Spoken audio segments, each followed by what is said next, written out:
Olá, queridos alunos e alunas dos terceiros anos do turno matutino do Centro de Ensino Médio 02 do Gama.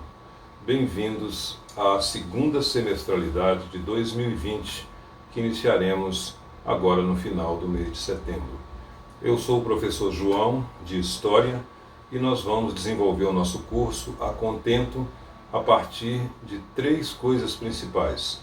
Primeiro, o MIT, realizado semanalmente. Segundo, as aulas gravadas na plataforma Google Class e também disponíveis no meu canal do YouTube.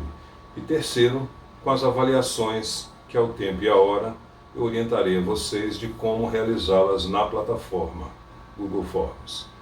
Pois bem, terceiros anos, a fase republicana no Brasil e as implicações mundiais, porque o Brasil impacta lá fora e os acontecimentos internacionais impactam no Brasil. O que trabalharemos neste terceiro ano? Comparação de pontos de vista diferentes sobre vários aspectos da cultura. Análise dos papéis da justiça como mecanismo de organização das sociedades. Identificação de registros e práticas de grupos sociais no tempo e no espaço. E, por fim, a análise e a atuação dos movimentos sociais que contribuíram para mudanças ou rupturas nos processos de disputa pelo poder. Pois bem, meus queridos e queridas alunos, iniciando o nosso terceiro ano, cabe fazer um movimento atrás, um recuo, para saber o que provocou o nascimento da República no Brasil. Vocês todos estudaram muito bem no segundo ano que a fase imperial se encerra com um golpe, a proclamação da República no dia 15 de novembro de 1889. E esse golpe, ele acabou implantando a República de uns poucos, uma República das elites, uma República, no dizer do jornalista Aristides Lobo, uma república em que o povo assistiu bestializado o 15 de novembro. O que significava bestializado? Viu e não participou. Viu e não teve benefícios. Viu e foi excluído do processo. Portanto, o movimento elitista do 15 de novembro quis garantir um governo federativo, republicano e, entre aspas, muitas aspas, democrático. Porque veremos que a Constituição de 1891, segunda do Brasil, primeira da República, ela consagrava os três poderes. Foi suprimido, foi extinto o poder moderador. Tínhamos então, inspirados em Montesquieu, em Rousseau, no Iluminismo, os três poderes: executivo, legislativo e judiciário.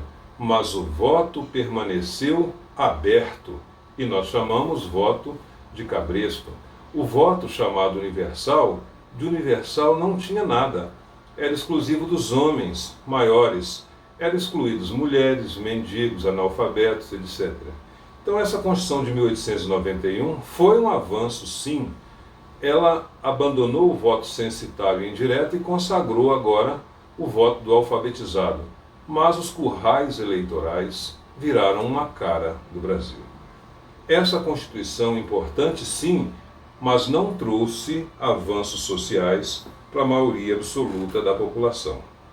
Pois bem, depois de instalada a República, tratava-se de organizar o Brasil nos moldes republicanos. O rei Dom Pedro II, convidado a se retirar do Brasil, se assenta a primeira parte da República Velha, ou República Oligárquica, ou Primeira República, como queiram chamar. Essa primeira parte se chamou República da Espada. Dois presidentes da República. O Marechal Deodoro da Fonseca, que comandou o movimento do 15 de novembro, e o seu vice, o Marechal Floriano Peixoto. Veremos que esse momento da República da Espada foi muito conturbado. Depois do governo provisório do Marechal Deodoro, promulgada a Constituição, ele inicia o seu governo constitucional e menos de um ano depois renuncia. O que rezava a Constituição? Se decorrido menos de um ano do mandato presidencial, o vice assume a presidência e convoca eleições. O vice, querendo governar, não convocou eleições e, amparado no Partido Republicano Paulista, completou o mandato. Portanto, o governo de Floriano Peixoto, o chamado florianismo, foi o segundo golpe da história do Brasil. O primeiro foi o 15 de novembro, o golpe republicano. Um rei foi retirado do trono. O segundo foi o governo de Floriano Peixoto. Fora essa aventura política, na economia, as coisas não iam bem. O encilhamento, a política do encilhamento, a emissão de moedas sem lastro quebrou o Brasil. E foi preciso nos governos civis, veremos mais tarde nessa aula, que o presidente da República viajasse até Londres para arranjar empréstimos internacionais e tornar possível a condução da coisa pública. Ainda assim, o título do Marechal de Ferro é justo. Ele sufocou revoltas no Brasil inteiro, em Santa Catarina, no Nordeste, em Canudos, e isso acaba sendo completado por outros presidentes. Mas essa fase da República da Espada, com o consentimento dos paulistas, serviu para consolidar a República. Concluído o mandato de Floriano, se inicia a República dos Fazendeiros. Os fazendeiros do Brasil, as famílias oligárquicas, cada uma organizada no seu partido republicano, porque vocês se lembram, a origem do Partido Republicano remonta a tempos imperiais. A partir de 1870, data do final da Guerra do Paraguai, organiza-se em Itu, São Paulo, uma convenção, a Convenção de Itu, e ela consagra o nascimento do Partido Republicano. O primeiro, lembram-se, foi o Partido Republicano Paulista, o PRP, e aí cada estado brasileiro organizou o seu. A nomenclatura também mudou. Antes, no Império eram chamados de províncias, agora na República são chamados de estados. E aí tem o Partido Republicano Mineiro, o Partido Republicano Rio-Grandense, e assim cada estado fez o seu. Portanto, esse governo das oligarquias, esse domínio das oligarquias, se faz presente com uma política chamada política do café com leite, onde os dois estados mais ricos, mais proeminentes, São Paulo e Minas Gerais, dominam o Executivo Federal e distribuem benesses para os outros estados para que eles concordem com essa proeminência no Executivo Federal de Minas e São Paulo. Como é que se chama essa política dos estados? Política dos governadores, veremos, organizada pelo presidente Campos Salles.